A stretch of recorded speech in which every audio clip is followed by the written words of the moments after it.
Yan, mabuhay Pilipinas! What's up si inyo dyan? Nandito kami ni Shanta ngayon sa kondo.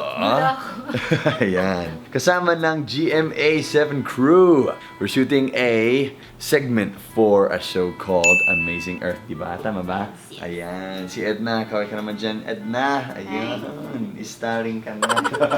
So, abangan nyo po sa GMA7. Actually, pag in-upload namin tong video na to, nandun na sa TV ang segment namin. Ayan. Amazing Earth GMA7. Alright. Handa ka na ba? Trying to get used to this thing. Huwag mo pakita yung chan ko. Bakit? Huwag mo. Butete ka na kasi. Huwag mo na. You're beautiful, you shine like a star.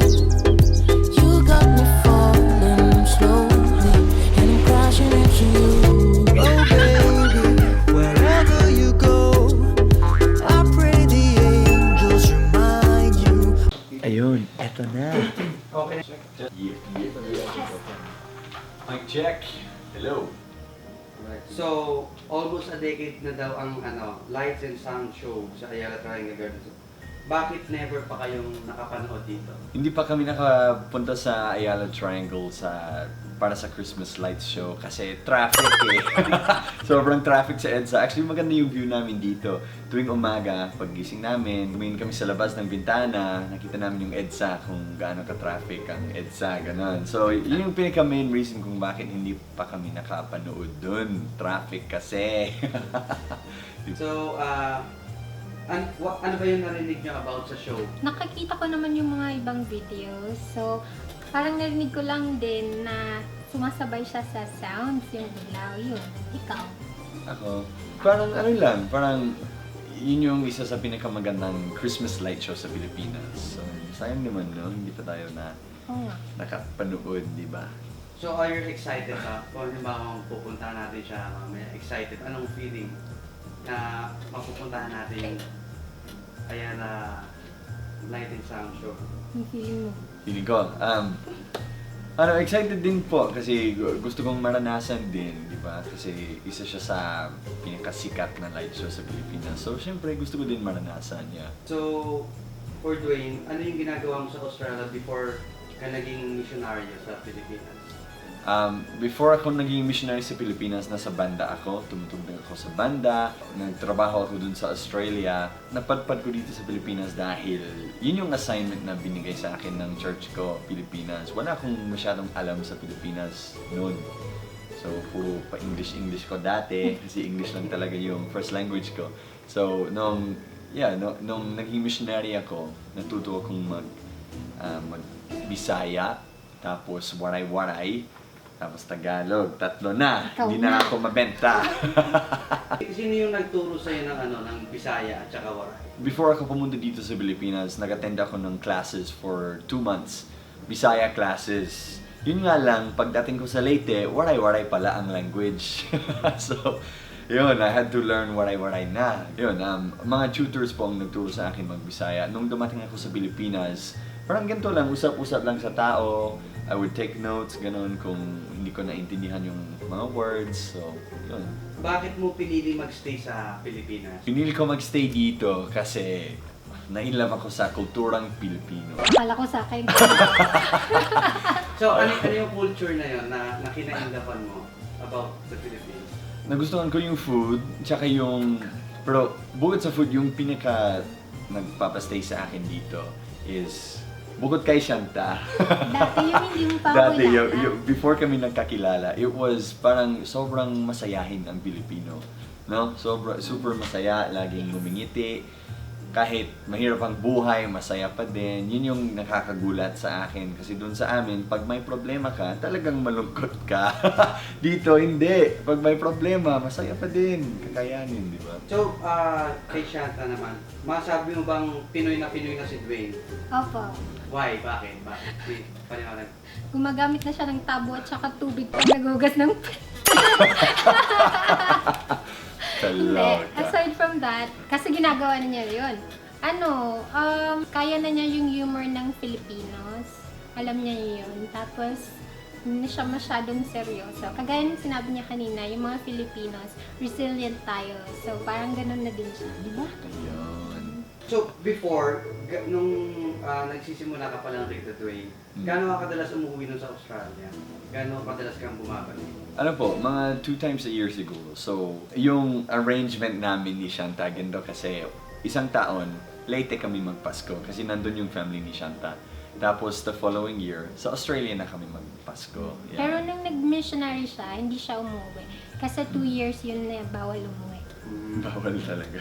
Oo, diba? Shanta, sa mga comments online na ang dami na hinggit sa'yo, na napakaswerte mo daw kay Dwaine. So, paano raw ba sila makakahanap ng katulad ni Dwaine? Ibigyan mo sila ng tip. Unang-una, mas swerte siya sa akin kasi Filipina ako. Yung tip naman, I think mas mag-focus ka sa sarili mo muna. Kasi nung hindi ko pa siya na-meet, nag-focus ako sa sarili ko, in-improve ko yung talents ko, tapos mas nag-enjoy ako sa friends at saka sa family ko. Tapos bigla na lang siyang dumating sa buhay ko. Di ba magkaiba kayo ng kultura na kanilakihan ni Dwaine? So, sa bahay ninyo ngayon, ano yung nasusunod na culture or kanino Siyempre. may Filipino or Australian? Siyempre, Filipino. Filipino culture sa bahay. Pero kasi yung family niya, parang ganun din. Mas madami nga sila, para sila yung Filipino, ako yung hindi, kasi konti lang kami. Pero yung family niya, madami sila, close-knit din yung family niya. So, Baliktad. pero Filipino, definitely. So, ano ang pakiramdam na magiging parents na kayo soon? So, Halak ka, magkakanak ka na. Hala ka, kulang na tulog mo. Oo. Ayun, parang excited din, pero hindi ko kasi alam kung ano mangyayari kasi never pa naman ako naging parent. So, tingnan natin. Ikaw, ano feeling mo?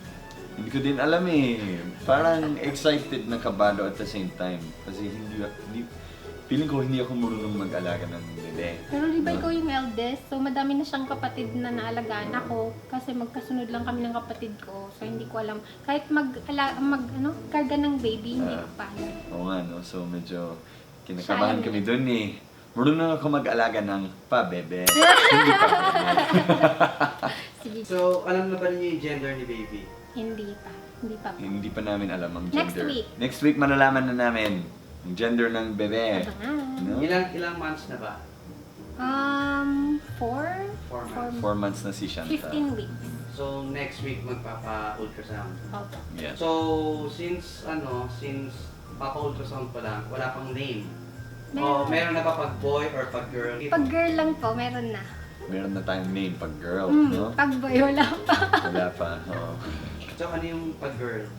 Ikaw, sige go. Ang Sabihin. name ng Ayusin mo. girl, Aurora Contessa Woolley. Yan. So may meaning dun, di ba? Ikaw, paliwanag mo. Hindi mo na tinatanong eh.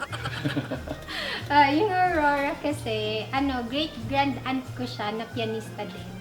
So, Aurora. Tapos yung Contessa, yung ballet teacher ko. Kasi napaka-elegant niya. So, gusto ko, Aurora Contessa Woolley. So, ako yung nasunod. This beautiful life. Okay, Sean, ready na tayo, bebe? Tara. Ayan, tapos na yung interview natin. Alright guys, tara na. Dalhin ko yung stabilizer na to, Ronin S. Alright, so we can get some sick shots dun sa Ayala habang nag-shoot kami para sa TV. Nasa TV ka na, bebe. Artista ka na. Artista ka na din. Nasa TV ka na. You wait na. Okay. Gazzini!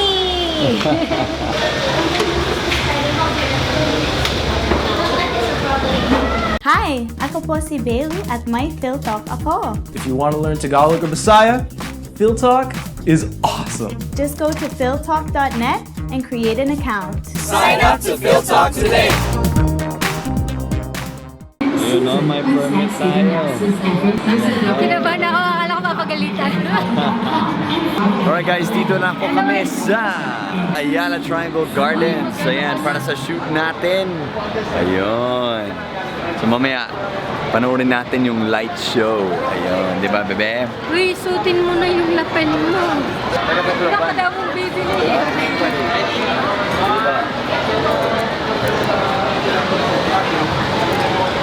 Dito tayo ngayon guys sa Ayala Triangle Gardens. Ayan, dito kami mag-shoot ng GMA 7. Ayun. So ito yung pinakahuling TV appearance namin ni Shanta for 2019. What's up mga Kapuso, Kapamilya. Dito na kami ngayon sa Ayala Triangle Garden. Okay. Tapos, sama-sama tayo, panoorin natin. Scott, para after pagka nag-start na, continue ko ulit ng vlog, tapos kukuha na namin kayo habang nag-vlog. So parang mag-vlog lang kami, nandito kami. Yeah. Inabang namin live show. Yes, oo. Tapos, start na. tapos pag nag-start na, paano? Baka, Please always keep an eye on your belongings and do not leave young children unattended. In case of emergency, please remain calm. Safety marshals are present to guide you and emergency.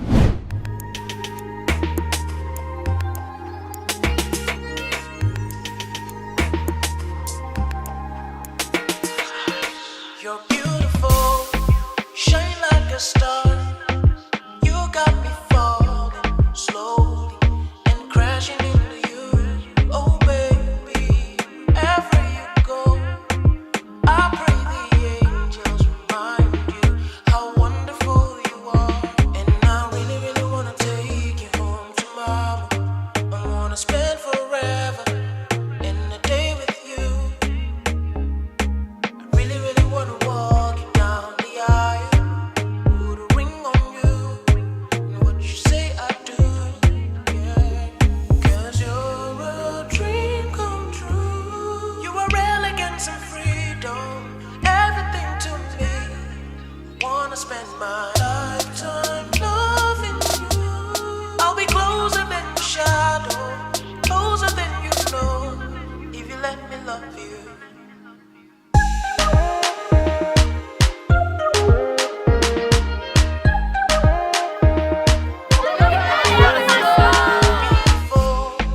Whenever you smile, you got my heartbeat racing and crashing into you. Oh baby, if ever you wonder, no need to worry, 'cause I can't love nobody else but you. Lang na yung smile ko, grabe daming nagpa-picture. I wanna spend forever in the day with you. Ang minamahal ko po, aking diwata. so how do you spend Christmas sa Australia? Yung unang punta ko doon, meron silang, hindi ko alam yung tradition ng sa Australia mismo, pero sa bahay nila, sa family nila, meron silang tapos may parang candy na hinahawakan yung dulo, tapos hinihila siya, tapos may toy siya inside or maliliit na. Premium sa loob. Kay Dwaine naman, ano naman yung namimiss mo sa Australia, especially kapag Christmas season? Yung namimiss ko lang sa Australia ay pamilya ko. Siyempre. Kasi nandun silang lahat. Wala akong pamilya dito. Saka lang ang pamilya ko dito. Bakit yung pamilya ko hindi na pamilya? Hindi, pamilya din. Pero siyempre, namimiss ko din yung pamilya ko na nasa Australia. Tuwing Pasko. That's a wrap, 20 fam! Yan, tapos na tayo. Di ba? Nakaka-uwi na sila kuya. Nagtanong sila sa amin kanina, ano yung difference sa Pasko sa Australia at sa Pilipinas. Sabi namin na sa Australia, lahat ng tao nagbibigay. Sa Pilipinas, lahat ng tao nangihingi. Diba? Baliktad eh. Ayun. Alright, maligayang Pasko, Dwanta fam. Abangan nyo po ang sunod na video ng Dwanta. Alright guys, bye for now.